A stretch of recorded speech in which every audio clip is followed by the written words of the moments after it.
Kodiamkulam was a prosperous all-Dalit village. Many Dalits are based abroad and enjoy the comforts of modernity. This offended the dominant caste Hindus of the area. An entire police contingent with rowdy elements descended on the village and unleashed violence on people and their belongings. TV sets were broken, houses were ransacked, and food grains and water resources poisoned. எங்களை அடிச்சு நிமிஷப்படுத்தி பெரிய பெரிய அரியாரையெல்லாம் அடிச்சாங்க. இந்த ஊர்ல வெடிய வாயில கடிச்சு கடிச்சு எரிஞ்சாங்க. ஒரு தாழ்த்தப்பட்டவங்க இவ்வளவு வசதியாவும் இவ்வளவு செல்வாக்காவும் இருக்கான்னு சொல்லி போறாம வைத்தறிச்சல் துப்பாக்கிய கொண்டு கொண்டு சுடுதான், கம்பெடுத்து அடிச்சான், பொட்ட பிள்ளைய விரட்டுதான், முடுக்குதான். 5 வயசு குழந்தை 10 வயசு குழந்தைகளெல்லாம் அடிச்சான், தொட்டில பிள்ளைய கூட அறுத்து கொண்டு போனான். 1 கோடி சனத்தை வச்சு ஒரு கல்யாணம் முடிச்சாங்க. ஒரு செகண்ட்ல வந்து தாலி அறுத்து போயிட்டான். என்ன அரசாங்கம், எங்களுக்கு என்ன நீதி கிடைக்கு? ஐஐடி நிறுவனத்தில் தலித் மாணவர்கள் ரீதியாகவும் எப்படி புறக்கணிக்கப்படுகிறார்கள் அப்படிங்கிறதுக்கு ஒரு உதாரணத்துக்கு நான் குறிப்பிட்டு சொல்லணும்னு சொன்னா, தலித் மாணவர்களுக்கு மட்டும் ஜேஇஇ என்று சொல்லப்படுகின்ற அந்த நுழைவுத் தேர்வில் கலந்து கொள்கிற தலித் மாணவர்களுக்கு மட்டும் கொடுக்கப்படுகின்ற வினாத்தாள், அந்த வினாத்தாள் தலித் மாணவர்களுக்கு மட்டும் தனி வண்ணத்தில் கொடுக்கப்படுகிறது. தனி வண்ணத்தில். அதே மாதிரி அவர்களுக்கு இந்த விடைத்தாள்களை ஒரு தனி வண்ணத்தில் அவங்க கொடுக்குறாங்க. இது மிகப்பெரிய ஒரு டிஸ்கிரிமினேஷன். எங்க அம்மா ஒரு மலமல்லி ஒரு தொழிலாளிய வேலை செஞ்சு அவங்க இறந்துடுறாங்க. இறந்த வேலையை நான் வாங்கிட்டு நகராட்சிக்கு போறேன்.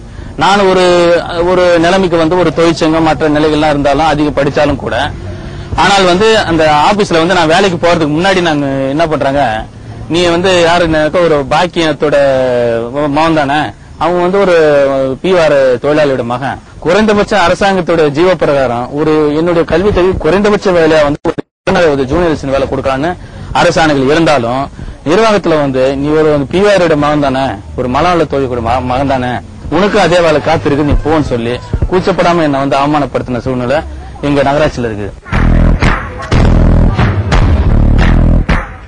In 1930, the British government allotted 280,000 acres to Dalits of Tamil Nadu, but the Dalits never got a possession of these lands. The Dalit movement in Tamil Nadu took up the land issue in the 1990s. In 1994, in the village of Karnai, the Dalits claimed their stake to 11 acres, which was rightfully theirs, but had been usurped by caste Hindus. Symbolically, the Dalits erected a statue of their leader, Baba Saheb Ambedkar, on their land. This was felled by the police. On October 10, 1994, a Dalit procession was attacked and police opened fire, killing 2 Dalits, John Thomas and Erumalai. The entire country has not seen such a struggle for a land by Dalits. 2 Dalits were just 11 acres. The colonies of caste Hindu Nayakars and Dalits are divided by a road. In 1992, the Dalits decided to build a temple along the road. This irked the caste Hindus. 4 Dalits who were returning from a late-night cinema were targeted and butchered. இந்த காண்டரமா சாமி வந்தாங்க, கொண்டுட்டு வந்தது இது ஊருக்குள்ள ரொம்ப பிரச்சனை ஆயிடுச்சு. அவங்க வைக்கக்கூடாதுன்னு சொல்ல, இவங்க வைக்கணும்னு சொல்ல, அந்த இடம் அவங்களுக்கு ஒரு சொந்தமா இருக்குதான், அதனால வைக்கக்கூடாதுன்னு சொல்ல. அப்படி இருக்கும்போது இவங்க தாராள் பண்ணிக்கிட்டு இவங்க வேலைக்கு போனவங்க, எங்க வீட்டுக்காரர் வேலைக்கு தான் போனார். வேலைக்கு போன இடத்துல இந்த குளத்துக்குள்ள வச்சு நிரப்பி அடிச்சு போட்டாங்க. The Dalits of Sangarankulam were completely dependent on caste Hindus for a living as agricultural labor. The caste Hindu devas exploited their dependence by sexually targeting the Dalit women laborers. The caste Hindu men raped Dalit laborers as a matter of right.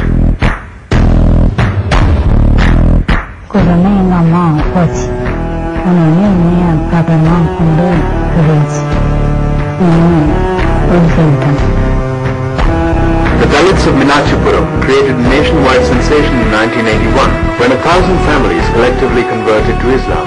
Remaining in Hinduism made no sense when basic human dignity was denied to them.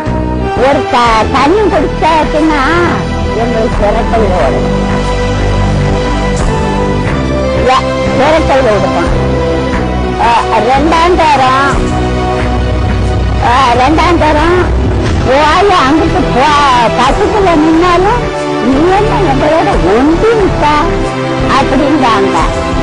அந்த அதெல்லாம் போட்டுட்டாங்க நாங்க மதமா இருந்தது.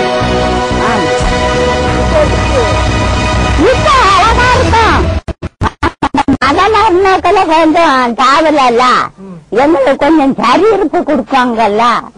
ஆமா, untouchable என்பது மட்டுமல்ல, unseeable, unapproachable என்று பார்க்கக்கூடாதவர்கள், நெருங்கக்கூடாதவர்கள், பார்க்கக்கூடாதவர்கள் என்று இருக்கிறது என்று சொல்லுவது இது ஏதோ நாங்களாக சொல்லுவதல்ல. இந்திய அரசாங்கத்தில் நியமிக்கப்பட்ட பிபி மண்டல் அவர்கள் தலைமையில் நியமிக்கப்பட்ட மண்டல் குழு அறிக்கையிலேயே 5வது அத்தியாயம் நினைக்கின்றேன், அந்த அத்தியாயத்திலேயே எப்படி சமூக அமைப்பு இந்தியாவில் இருக்கிறது சொல்லி 2 உதாரணத்தை சொல்லி இருக்கிறார். திருநெல்வேலி மாவட்டம், அந்த திருநெல்வேலியில தாமிரபரணி அந்த ஆற்றில இருக்கக்கூடியவர்கள் துணி எடுக்கக்கூடியதுல சமுதாயத்தில் இந்த சலவையாளர்கள் பிறக வண்ணார்கள் என்று ஒரு பிரிவு. பகல்ல அவர்கள் துணி எடுத்துக்கொண்டு போய் அழுக்கு துணிகளை எடுத்துக்கொண்டு போய் தாமிரபரணி ஆற்றில துவைத்து விட்டு வெளியே வரக்கூடாது. காரணம், அவர்கள் பார்க்கக்கூடாதவர்கள், தொடக்கூடாதவர்கள் மட்டுமல்ல, பார்க்க அன்சீயபிள்ஸ். ஆகவே அவர்கள் என்ன செய்வாங்கன்னா, நடுராத்திரியிலே அந்த துணிகளை எடுத்துக்கொண்டு போய் அதை இரவிலே துவைத்து விட்டு பொழுது விடுவதற்குள்ளாக திரும்பி வந்து தங்களுடைய வீடுகளிலே இல்லங்களிலே முடங்கி போவார்கள். The Dalits of Kirvarmani waged a struggle for better wages. To teach them a lesson, 44 Dalits were burnt alive in their house, which is now a memorial. It was indeed a labor issue, but the laborers were murdered because they were Dalits. ஜாதியை பத்தி பேசுவாங்க, அதாவது கொல்லப்பால பரப்பால அப்படிங்கலாம் பேசுவாங்க.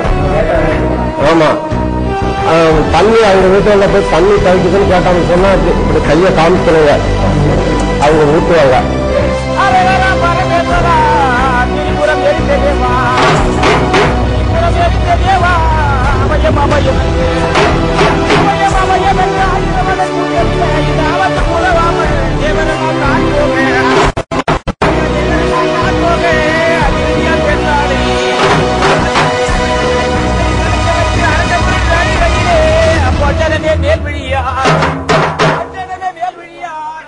என்ன சொல்லுங்க, நான் இந்த அமெரிக்காவுக்குன்னா சிங்கப்பூருக்குன்னா ஐரோப்பிய நாடுகள்லாம் போயிட்டு வந்திருக்கேன். என் ஊருக்குள்ள இன்னைக்கு நான் செருப்பு போட்டு நடந்தேன்னா நாளைக்கு அங்க என் சொந்தக்காரன் உயிரோட இருக்க முடியாது, அனுமதி கிடையாது.